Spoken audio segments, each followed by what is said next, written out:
"Figure it out yourself, old man," my son-in-law said when I asked for a glass of water. I had a herniated disc and simply asked my son-in-law to bring me a glass of water. He looked up from his phone and said, "Figure it out yourself, old man. I'm not your butler." My daughter sat right there at the kitchen table and said absolutely nothing. I just smiled and struggled to my feet like it didn't bother me. But that moment changed everything. My name is Theodore Rodriguez, I'm 58 years old, and that night I made one phone call that would destroy everything Vincent Thompson thought he controlled. Let me back up. 3 months ago, I threw out my back lifting boxes in the garage. Doctor said it was a herniated disc, probably needed surgery eventually. The pain came in waves, some days manageable, other days feeling like someone was driving a knife between my vertebrae. I'd been a federal agent for 32 years, so I knew how to work through discomfort, but this was different. Vincent and my daughter Linda had been living with me for 2 years now, ever since his logistics company hit what he called a temporary rough patch. Temporary, that word had stretched longer than anyone expected. I'm a retired FBI financial crimes investigator. Spent 3 decades tracking down con artists, embezzlers, and fraudsters who thought they were smarter than the system. You'd think that experience would have made me more suspicious about what was happening in my own house.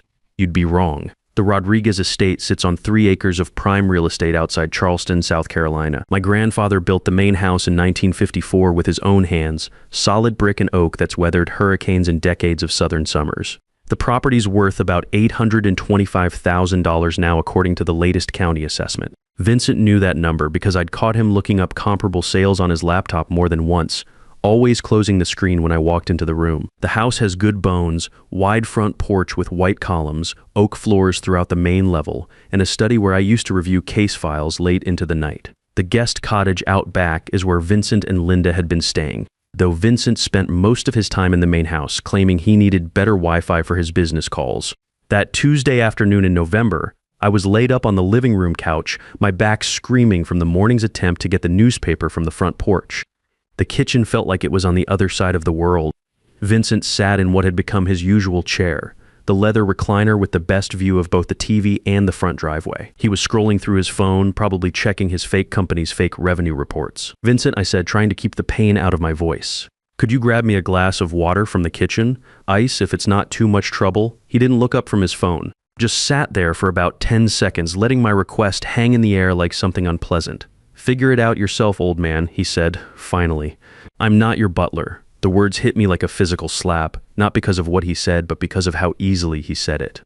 Like I was something that had stopped mattering a long time ago. Linda was sitting at the kitchen table about 10 feet away, her laptop open, probably working on some freelance graphic design project. She heard every word. I know she did because she looked up when Vincent spoke, met my eyes for about 2 seconds, then went right back to her screen like nothing had happened. That silence told me everything I needed to know about where her loyalties had settled over the past 2 years.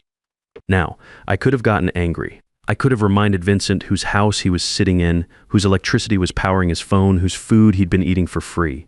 I could have pointed out that in my 32 years with the Bureau, I dealt with plenty of men who thought they were entitled to other people's property.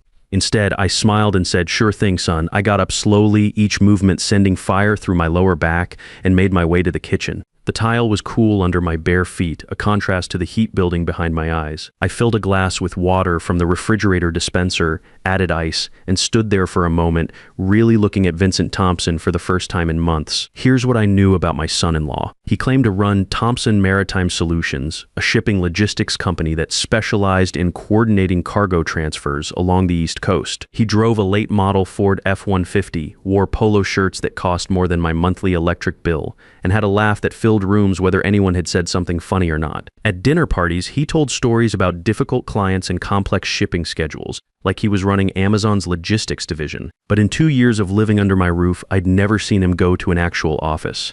Never seen him meet with actual clients in person. Never seen any checks from this supposedly thriving business. What I had seen was an increasing number of phone calls where he'd step outside and speak in hushed, urgent tones. I'd also noticed that mail addressed to Thompson Maritime Solutions had been coming to my address for months. Mail that Vincent always intercepted before I could see it, usually with some explanation about forwarding services or temporary address changes. That glass of water in my hand felt heavier than it should have, not because of the water, but because of what I was finally allowing myself to see.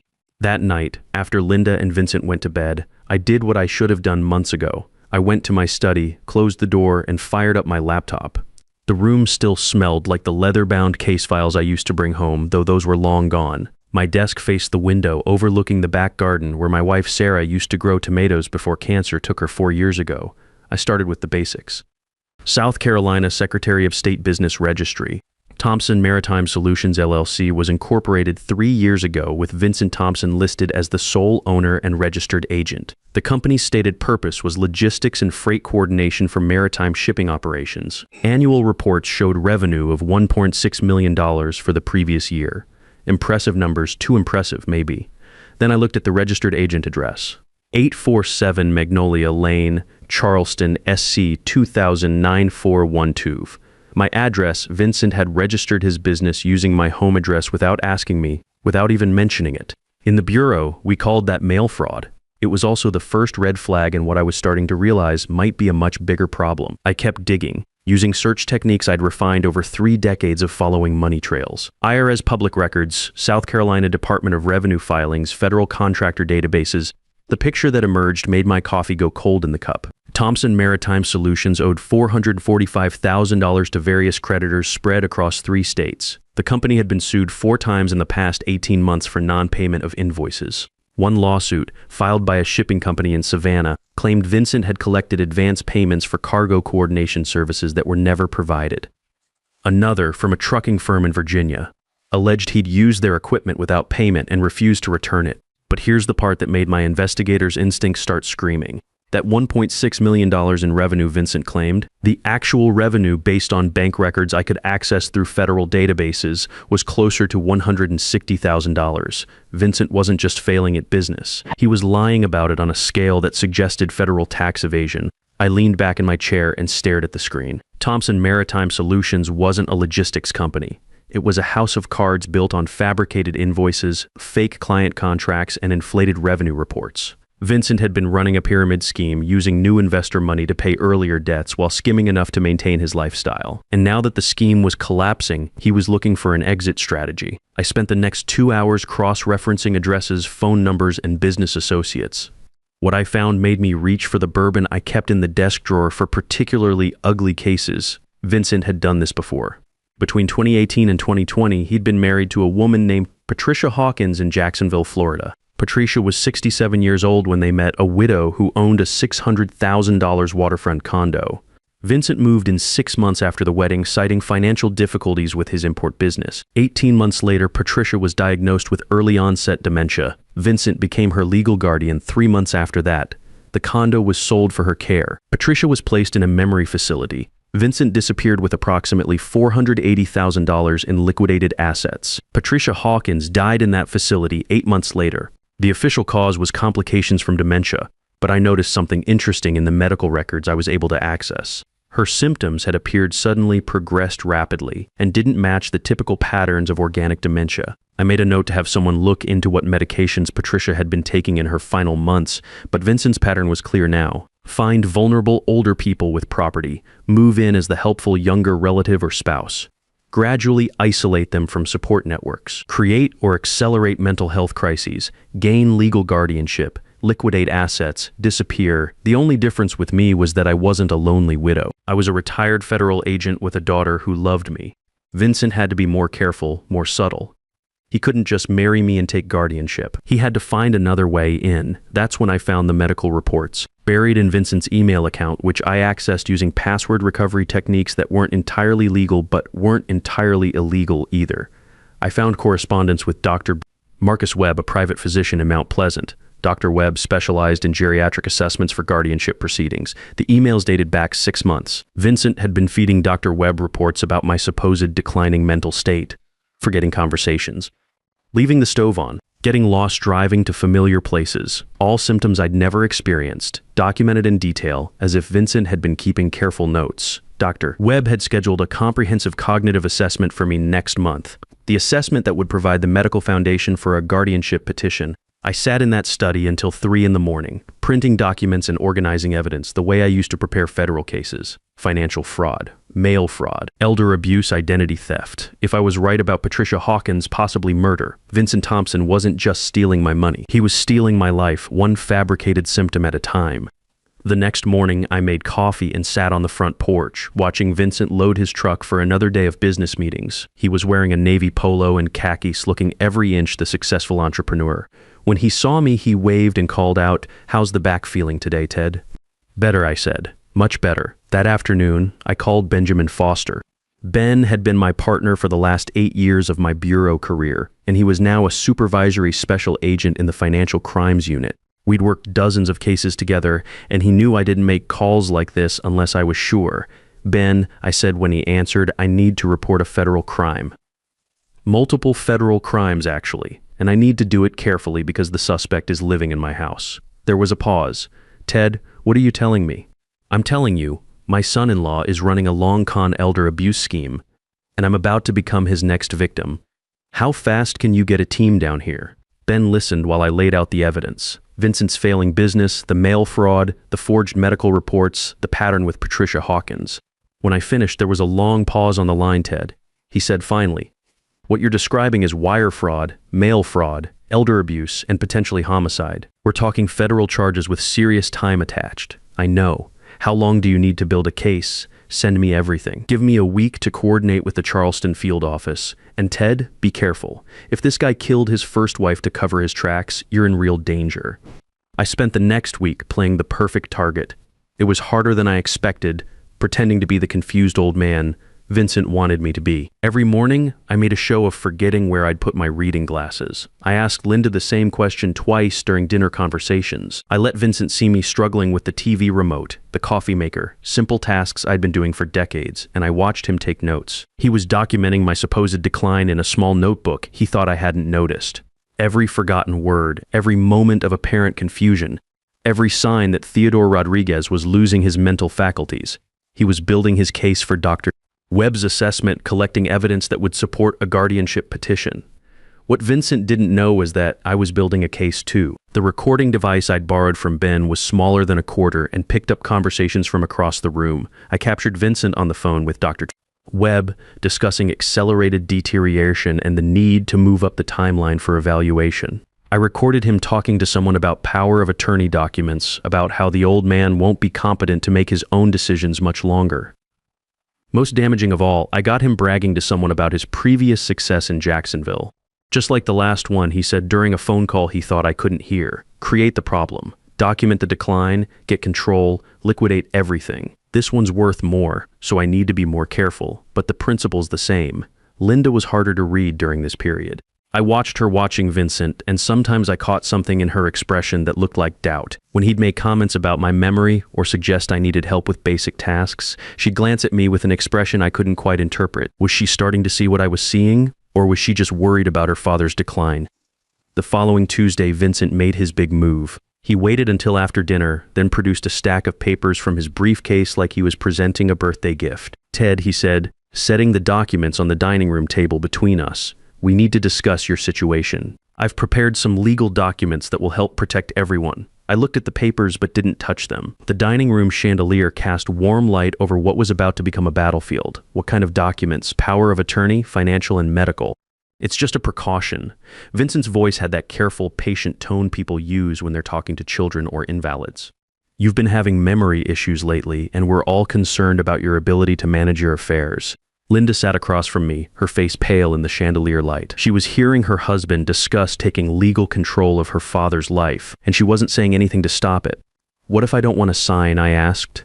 That's when Vincent's mask slipped, just like I knew it would.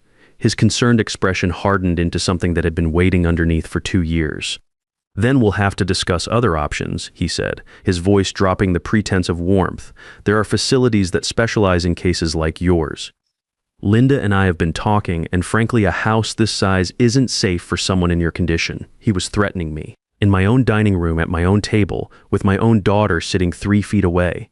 We've already visited a very nice place in Mount Pleasant," he continued. "Memory care specialists. They have an opening next month. The staff there is trained to handle patients who become difficult about their care needs." Linda's hands were trembling. She was staring at her husband like she was seeing him clearly for the first time. "Vincent," she whispered, "what are you saying?" "I'm saying your father needs professional care, and if he won't accept help voluntarily, we We may need to pursue legal guardianship for his own protection. I smiled at him across the table. After 32 years of interrogating criminals, I knew when someone had just confessed. "Vincent," I said calmly, "you just made the biggest mistake of your life." His jaw tightened. He'd expected me to fold under pressure, to sign his documents out of fear or confusion. "Don't make this harder than it needs to be, Ted. I've already consulted with attorneys about your options." I stood up slowly, letting the movement trigger the recording device one more time. "I need to think about this. Give me until tomorrow." "Think quickly," Vincent said. "Dr. Webb wants to complete your assessment by the end of the week." That night, I sat in my study and called Ben Foster. "It's time," I said. "Warrant's already signed," Ben replied. "Federal judge reviewed everything you sent. We'll execute at dawn. 3 teams, 1 for your house, 1 for his business address, 1 for Dr. Webb's office. This is going to be a big net. Ted, what about Linda? She doesn't know anything about this. We'll be careful.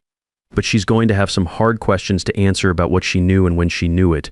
I hung up the phone and walked to the kitchen window. The guest cottage was dark. Vincent was probably in there planning his next move, confident that he'd backed me into a corner I couldn't escape.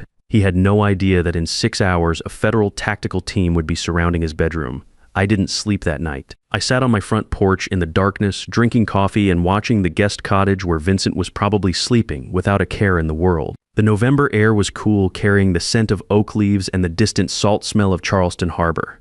At 5:15 a.m., I heard the vehicles before I saw them.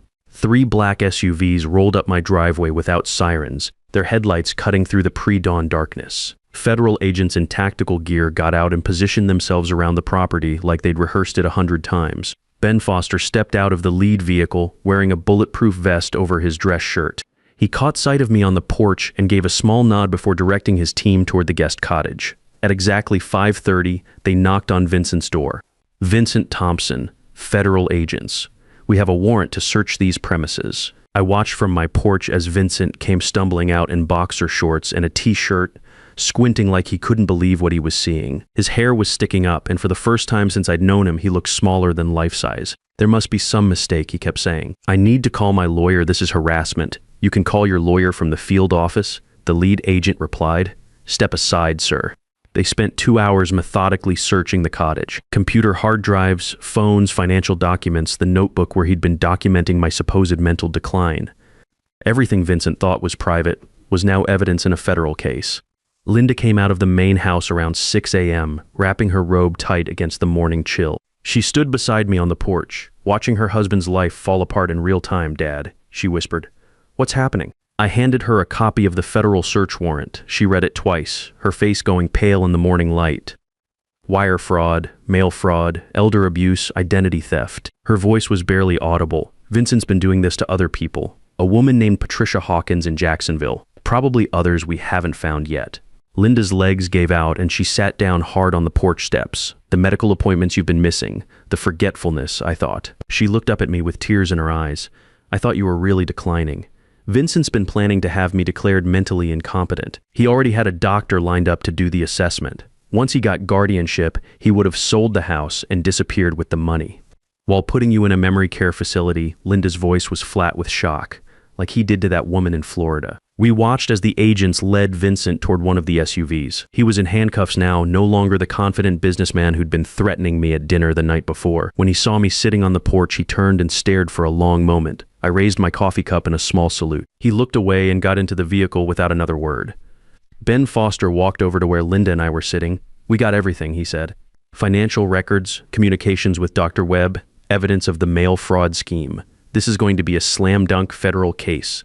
"How long will he get?" Linda asked. "Wire fraud alone carries up to 20 years. With the elder abuse charges, the mail fraud, and the pattern of previous victims, he's looking at 10 to 15 years minimum. Maybe more if we can prove what happened to Patricia Hawkins." The agents finished loading their evidence and drove away, taking Vincent with them. The property fell quiet, except for the sound of birds waking up in the oak trees my grandfather had planted. Linda and I sat on that porch for a long time, watching the sun come up over the Rodriguez estate. Finally, she turned to me with an expression I hadn't seen since she was a little girl. "I should have seen it," she said. "All those comments about the house being too big, about your medical care being expensive. The way he looked at you when he thought no one was watching. He was good at hiding it. That's how predators work. When he told you to get your own water yesterday, I should have said something. I reached over and took her hand. You're saying something now. That's what counts. 2 weeks later, Vincent's lawyer, Arthur Martinez, called my attorney, Patricia Davis. Vincent wanted to make a deal. He'd sign away any claim to the Rodriguez estate in exchange for a recommendation of the minimum sentence. Take it, Patricia advised. You get guaranteed protection for the property, and he still goes to federal prison. The signing took place at the Charleston County Courthouse. Vincent sat across a metal table in an orange jumpsuit, his hands shaking as he signed document after document. Total waiver of all claims to my property, past, present, and future. The man who told me to figure it out myself was signing away every right to the house he'd tried to steal. When it was over, I walked out of that courthouse knowing the Rodriguez estate was safe. Patricia had helped me establish a revocable living trust that would protect the property from any future schemes, and Vincent Thompson was facing 12 years in federal prison. That evening, Linda and I sat on the back porch watching the sunset paint the sky orange and pink above the oak trees. "What happens now?" she asked. "Now we rebuild," I said. "This house has been in our family for 70 years. It survived hurricanes, recessions, and Vincent Thompson. It'll be here for your children someday. I don't know if I'll ever trust anyone again. You'll learn to trust your instincts. That's what I should have done sooner." Linda leaned against my shoulder the way she used to when she was small. "I'm sorry I chose him over you. I'm sorry I stayed silent. You didn't know, and when you figured it out, you did the right thing." 6 months later, Vincent was sentenced to 12 years in federal prison. Dr. Webb lost his medical license for participating in the guardianship fraud. Thompson Maritime Solutions was dissolved, its assets seized to pay creditors. I'm 58 years old, and I've learned something about family betrayal that I hope I never have to use again. It doesn't announce itself with dramatic gestures. It builds quietly, wearing familiar faces and speaking in concerned voices. The most dangerous person in your life might be sleeping in your guest cottage, counting your money while planning your future. But I also learned that experience matters, that professional skills never really retire, and that sometimes the system actually works when you know how to use it. The man who told me to figure it out myself learned that some problems solve themselves when you have the right phone number and 32 years of federal law enforcement experience. Justice isn't always immediate, but it's always worth the wait. Trust your instincts over their explanations. Predators count on your politeness to ignore red flags. The skills that built your career don't retire when you do. Use them to protect what matters most.